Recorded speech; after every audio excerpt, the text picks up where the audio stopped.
দেশের আইন শৃঙ্খলা রক্ষাকারী বাহিনী র্যাবকে নিয়ে সমালোচনা কোনোভাবেই যেন পিছু ছাড়ছে না। শীর্ষ সন্ত্রাসী, দাগী এবং দুর্ধর্ষ জঙ্গি দমনে এলিট ফোর্স হিসেবে গঠিত হলেও বিভিন্ন সময় বাহিনীটির কর্মকাণ্ড প্রশ্নবিদ্ধ হয়েছে। এর ফলে বিলুপ্ত করার দাবিও উঠেছে নানা সময়। এখন আবারও তা জোরালো হয়েছে।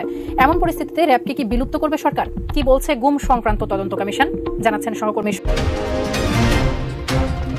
2004 সালে পুলিশের বিশেষায়িত বাহিনী র্যাপিড অ্যাকশন ব্যাটালিয়ন র্যাব গড়ে তোলা হয়েছিল শীর্ষ সন্ত্রাসী, দাগী ও দুর্ধর্ষ জঙ্গি দমনের এলিট ফোর্স হিসেবে।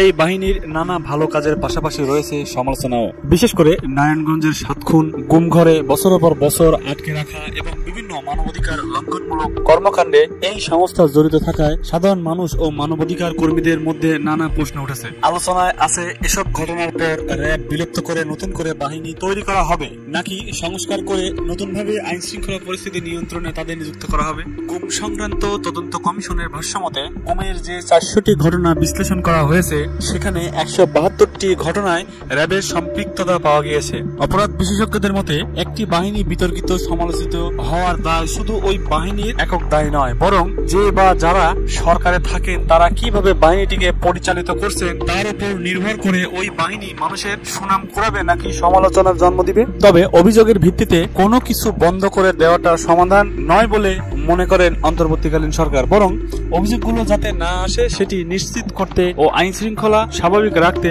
র্যাবের ভূমিকাকে আরো বেশি জোরালো করার উপর জোর দিয়েছেন বিশেষজ্ঞরা। র্যাবের বিরুদ্ধে অভিযোগগুলো খতিয়ে দেখে অভিযুক্তদের বিরুদ্ধে আইনগত ব্যবস্থা নিলে র্যাব এই বিতর্কিত অবস্থান থেকে বেরিয়ে এসে ইতিবাচক ভূমিকা পালন করতে পারবে বলে আশা করেছেন কিছু বিশেষজ্ঞ।